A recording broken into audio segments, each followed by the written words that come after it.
Hello viewers, আসসালামু আলাইকুম। কি অবস্থা, সবাই কেমন আছেন? আশা করছি সবাই অনেক ভালো আছেন। ভিউয়ার্স, আজকে আমরা চলে আসলাম একটি অসাধারণ ভিডিও নিয়ে। ভিডিওর টাইটেলটা হচ্ছে হকার সাংবাদিক। আপনারা সবাই তো হকার সাংবাদিককে চেনেন, তাই না? তো আজকে আমাদের এই ভারতের হকার সাংবাদিককে আমাদের যে আয়াম সজীব ভাই আছে সেই লেভেলের রোস্ট করেছে, ঠিক আছে? তো আজকে আমরা সেই রোস্টেরই রিয়াকশন দিব। চলুন বেশি কথা না বলে ভিডিওটি শুরু করা যাক। আর হ্যাঁ, আপনারা অনেকে আছেন ভিডিও দেখেন বাট চ্যানেলটিকে সাবস্ক্রাইব করেন না। তো অবশ্যই চ্যানেলটিকে সাবস্ক্রাইব করে রাখবেন আর পাশে থাকা বেল আইকনটি বাজিয়ে দিবেন। তো চলেন আমরা মূল ভিডিওতে লাফাই পড়ি। তো চলেন। এখন গরমের টাইম, অকারণে চুলকায়, ভালো শরীরে চুলকায়, আপনার রানে কানে আঙ্গুলের চিপায় চাপায় সারা শরীরে আপনার খাউজানি চুলকানি কি একটা লাগা দিয়েছে, মানে পুরো সেই হাটে বাজারে যেটা বিক্রি করে ওইটা। চুলকানি কিন্তু একটা মজার রোগ। যখন চুলকানি শুরু হয় মনে হয় 70 টাকার ওজারে কামলা লইয়া চুলকাই।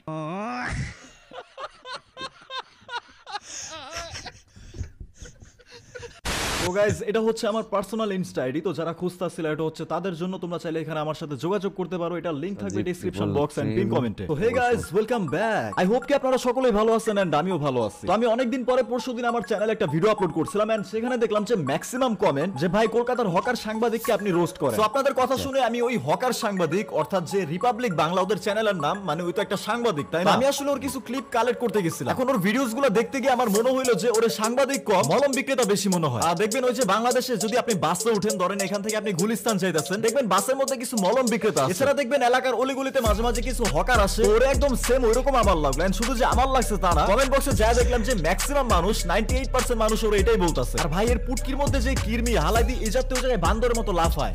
আমরা যদি আপনাদের ওখানে চিকিৎসা নিতে না যাই 6 মাস 5 মাস, রেস্টুরেন্ট বলেন, শপিং মল বলেন, তারপরে চিকিৎসা বলেন, ডাক্তারের কাছে ভিড় বলেন, সবই কিন্তু কমে যায়। হ্যাঁ, পার্শ্ববর্তী আমি কি কোনো ঠাকুরমার ঝুলি শুনছি? মজার গল্প কেউ কেউ বলছে। দিদি কি বলছেন? আমাদের দেশটা বাংলাদেশিদের উপর শুধু টিকে নেই, 140 কোটির দেশ। রে থালা বোকা চোদা, বেড়ার মতো ব্যাবের চোদা। 140 কোটির দেশ বাংলাদেশের উপর টিকে নেই তো খানকির পোলা। তোর যে 140 কোটির দেশ, তার মানে তোর দেশ অনেক বড়, তোর দেশের জনসংখ্যা অনেক বড়। যেহেতু 140 কোটির দেশ, তাহলে কেন খানকির পোলা তোর বাংলাদেশের সরকার, বাংলাদেশের ইউনুস সরকার নিয়ে তোর পুটকি মারামারি করতে হবে? তোর চ্যানেলে বাংলাদেশ নিয়ে নিউজ কেন এত বেশি? তোদের চ্যানেলে ইউনুস সরকার নিয়ে নিউজ কেন এত বেশি? তোর ভারতে কোনো সরকার নাই? তোর ভারতের সরকার কোনো বাল ফালাইতে পারে না? বাংলাদেশ পুটকি মারা খাক না, বাংলাদেশের সরকার যা ইচ্ছা করুক, তোর সমস্যা কি?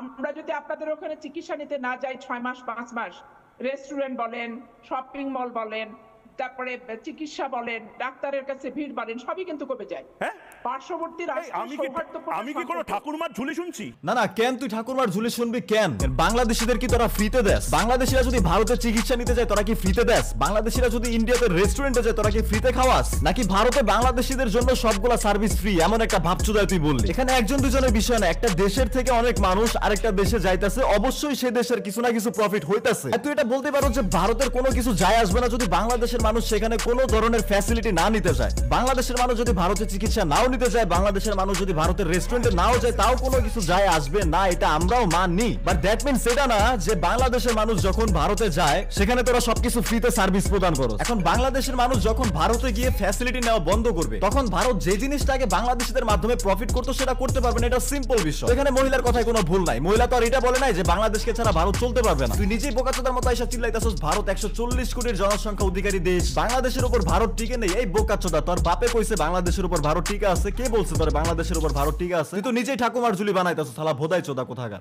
দেখো, অন্য সব ট্রেডারদের মতো মনে করো না। এই দেখো, কালকে আমাদের লস হয়েছে, সেটা আমরা শেয়ার করছি। ব্যাক টু ব্যাক টানা 6 দিন ইনকাম করার পর আমাদের কালকে লস হয়েছে। 6 দিনে আমি নিজে $100 থেকে $200 বানাইছি, সবার সামনে, সবার চোখের সামনে। তো আমি পারলে কেন তুমি পারবা না? যেখানে আমি তোমার সাথে ইনকাম করতেছি, তুমি আমার সাথে ইনকাম করতেছো, তোমাদের বাইরে আমি নিজেও ট্রেড করি না। আমাদের লস হোক প্রফিট হোক, প্রতিদিনের রেজাল্ট তোমরা পাবা। আর আমি খুব শীঘ্রই ভিআইপি মেম্বারদের নিয়ে আমি লাইভেও ট্রেড করব। আমার ভিআইপি মেম্বাররা না, প্রত্যেকটা মানুষ দেখবে যে আমাদের আইএমএস ভিআইপি কেমন কাজ করে, আমাদের আইএমএস ভিআইপি মেম্বাররা কেমন ইনকাম করতে পারে। প্রমিস করতেছি সবাই দেখবে একদিন। আমরা যেটা করব সেটা অন্য কোনো গ্রুপ কখনো করেও নাই আর পারবেও না, কথা দিতেছি তোমাদেরকে। তো তোমার এখনই এসে আমাদের সাথে ট্রেড করা লাগবে না, তুমি আমাদের টেলিগ্রাম চ্যানেলে জয়েন হয়ে যাও। প্রতিদিনের রেজাল্ট দেখো আমরা কি করতেছি প্রতিদিন। কিছুদিন পর থেকে লাইভে সিগন্যাল দিব, সেটাও তোমরা দেখো, সমস্যা নাই। তোমরা আমাদের টেলিগ্রাম চ্যানেলে জয়েন হয়ে যাও। আর যারা আমাদের ভিআইপি তে আসতে চাও, একদমই ভিআইপি ফ্রি। জাস্ট আমাদের লিংক থেকে অ্যাকাউন্ট খুলে তুমি তোমার অ্যাকাউন্টে $20 ডিপোজিট করবে, তাহলে ফ্রিতে ভিআইপি তে ঢুকতে পারবে। তো চলে আসো টেলিগ্রাম চ্যানেলে, লিংক থাকবে ডেসক্রিপশন বক্স এন্ড পিন কমেন্টে। বাংলাদেশ ভারতের চাল খাচ্ছে, ডাল খাচ্ছে, তেল ব্যবহার করছে, সব ব্যবহার করছে। আমরা বলছি যে করুন।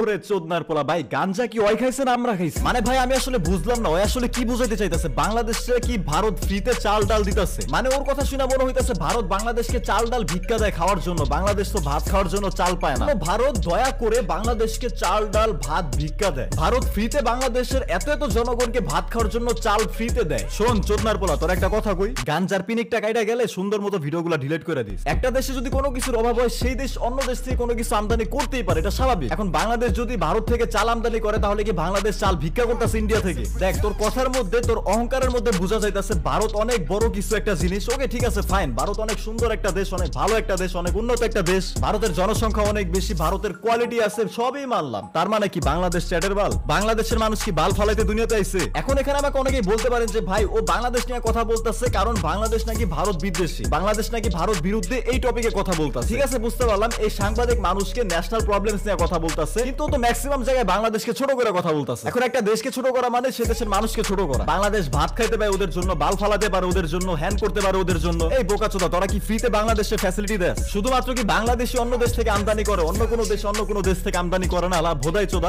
সবচেয়ে বড় প্রশ্ন, সেন্ট মার্টিনসে যেতে কেন লাগবে রেজিস্ট্রেশন?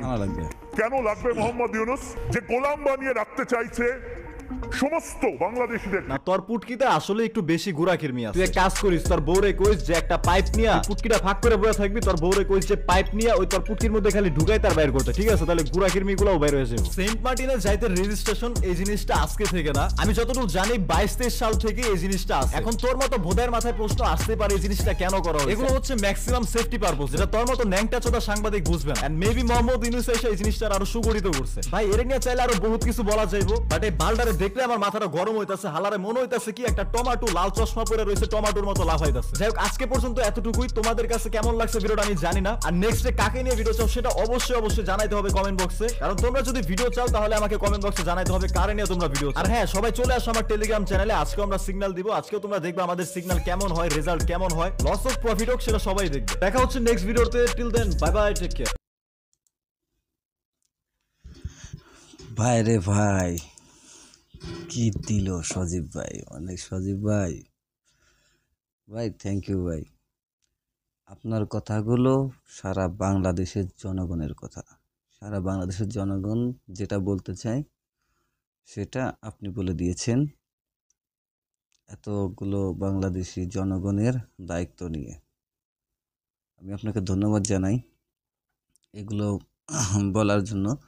অ্যাকচুয়ালি আমিও মাঝে মধ্যে গালিগালাজ করি এর প্রচুর পরিমাণে। ভাই এ তো একটা পুরো ফালতু লোক, ঠিক আছে? এর যতই গালি দিবেন ততই কম হবে, শুধু শুধু নিজের মুখ নষ্ট, ঠিক আছে? তো দেখা যাক যদি সুবুদ্ধি হয়। আমরা তো ভাই মুসলিম, যদি কেউ আমাদের প্রোপাগান্ডা ছড়ায় আমাদের বিষয়, তাহলে তো আমরা বলবো আল্লাহ যেন তাকে ঈমান দিক, সত্য বলার শক্তি দিক, তাই না?